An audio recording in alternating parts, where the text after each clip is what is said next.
Hi Libra and Libra Rising, here is your horoscope for October 2025. I'm Astrologer Joseph Anthony. All right, the year is winding down and 2025 will be over before you know it. But before it does that, this month you have a chance to really reinvent yourself as the Sun and Mercury are going through your first house of identity and self. And so this gives you more drive, determination to accomplish your goals, to look at your relationships, to look at how you interact with others. The first house has a lot to do with your persona and how others see you. So you're focusing a lot of your attention on your appearance, the connections you have, maybe being a little more social. Your motivation may be a little higher this month. And so you're looking to improve your physical appearance. Now, a lot of this also has to do with last month's eclipses. You had one in here in the 12th house of endings and completions. And by the way, Venus, your ruler, is still in Virgo. I'll cover that shortly. And we had another one in the 6th house. The lunar eclipse was in the 6th house of health, service, and your daily routine. And so these areas were being lit up because over the next 3 to 6 months, these are the areas you're going to be changing. Changing jobs or changing how you look, changing your daily habits, letting go of things that no longer work for you, people, situations, whatever it is.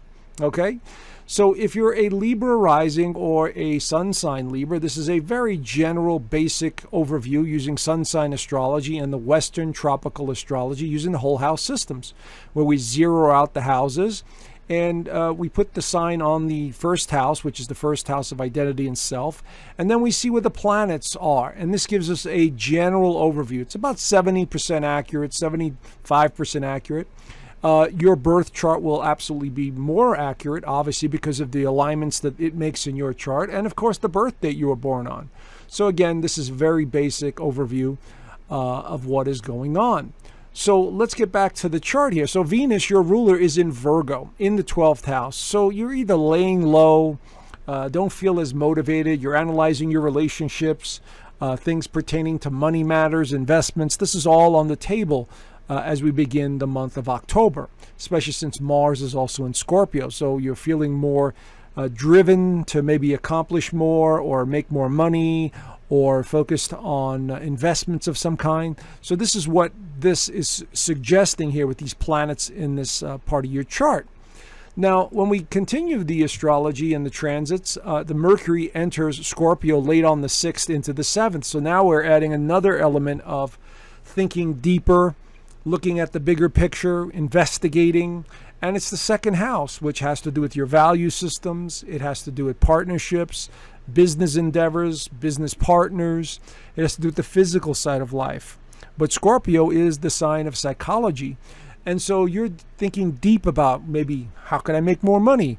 Are my investments safe? Should I get rid of certain investments? Should I sell off? So all of these questions get amped up even more with Mercury, the planet of communication, now in the sign of Scorpio. So you might find yourself talking to professionals about your money. Maybe you're meeting with new people about a business venture, or you're just generally talking to your friends and your siblings and your partner about what you need to accomplish and where you want to go and so on. So there's a lot of conversation, but it's deeper and profound with that Mercury. Now, around the same time, the full moon in Aries continues to highlight this intense energy because it's in Aries is your opposite sign right here in the 7th house of relationships. So this is where you're really taking a hard look at your current situation you find yourself in with other people. Okay, Libra is the sign of other people, and Aries is self. And so when you have a full moon like this, you're looking at yourself and the other people in your life. And you're considering every possibility. Does this person, need my help? Is this the right type of relationship I want? Are these friendships that I have, worth it?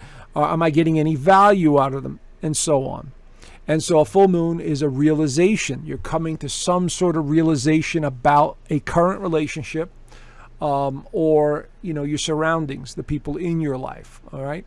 Now, it's up to you whether you want to end that relationship or you want to move on from it. But it's a self-realization time. Okay. Because Aries is the sign of self.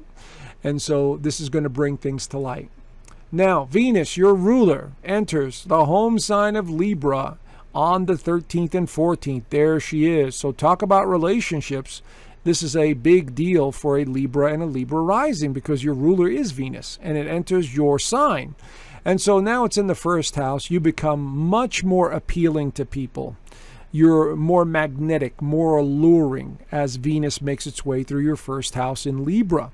And so you're going to find yourself, people are being drawn to you for some reason, or they're showing up, or they're wanting to get to know you better. They want to just talk to you, whatever it is. Now, when we're talking about personal relationships, this absolutely amplifies the possibility of meeting new people on a deeper level, romantically, I'm just saying. But it also could bring you people having to do with business ventures. So depending on your birth chart, depending on where everything is, this could amplify all of this energy for you in the next 4 weeks as Venus makes its way through this first house. The other thing that Venus represents is beauty and looking good and feeling good and, dressing nice and appealing. So you might be focusing on your all your energy in the next 4 weeks on that. Looking your best, changing your hairstyle, buying new clothes, going to the spa and just revamping your appearance, because the first house has to do with appearance. So this is going to be very important. Okay, so there's a lot of positive energy here coming in, but there's also more because this month the new moon will also highlight this first house. But first, Pluto also goes direct around the same time, the 13th and 14th, and there it is right there in stationary position before it begins to go direct. And in the fifth house, it has a lot to do with creativity, having more fun, being more playful, spending time with children, deepening your relationships with your loved ones. This is what this house represents, and Pluto is the great transformer. And Pluto is also very passionate and very deep. And so you might find yourself really diving deeper into the connections you have and looking at them and going, I just adore this person and I'm so grateful they're in my life. And then you might at the same time say, you know what, I love this person so much that I don't want them in my life anymore. Because remember, Pluto is the transformer.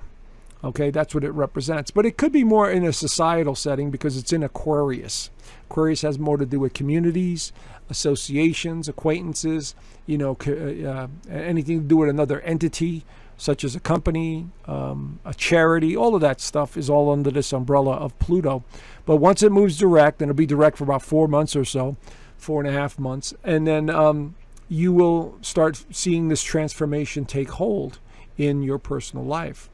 Now here's that new moon in Libra. On the 21st, it's going to be at 28 degrees of Libra. So wherever that is in your birth chart, you want to look at that. Very, very important. So this is where the universe says it's time to reinvent yourself. So not only do you have Venus, your ruler, in this first house, you also have now the new moon, which is a new cycle for about 2 weeks. And here it is just lighting up this first house. So people will be drawn to you. You will look your best. You're feeling much more social and wanting to interact and wanting to have fun and being charming and playful and so on. So this could be a great opportunity, if you get invited anywhere, to go see what happens, see who comes into the picture. And so, this is going to be a very important time for many of you, as you're changing your appearance and how others see you. So take advantage. Now, Neptune goes retrograde in Pisces for the last time in our lifetime. This will be the last time Neptune enters Pisces, because the cycle will only repeat itself about 165 years from now, which I don't think anyone else will be around at that time for, from today. But this is the last degree of Pisces, which is an ending. And so Pisces going retrograde here will stay at 29 degrees until the end of, I believe it's the December into January. And it'll stay retrograde. And then it's giving you one last look at this area, which has to do with your routine, has to do with health matters, has to do with your job. And so you are really going to be saying, you know what, I don't want to do this kind of work anymore. You know what, I don't want to carry around this extra weight anymore. You know what, I've got too many responsibilities. I need to lighten my load. It could have something to do with pets as well. Maybe you have a pet that's not doing too well, or maybe whatever you're doing on a daily basis needs to change. And that Neptune is going to really activate all that energy. We already have Saturn there, which is a lot of discipline and responsibility. So both of these in retrograde here for a while, actually, until December.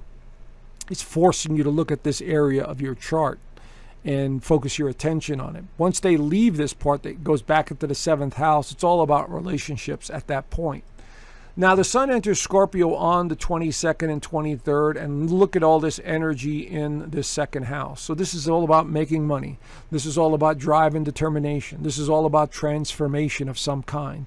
This is you looking at your investments, you looking at what you value, and giving you the desire and motivation to go after it. Because the sun going through Scorpio is very passionate. Mars is already in Scorpio, very passionate. The transiting moon on that day is very passionate.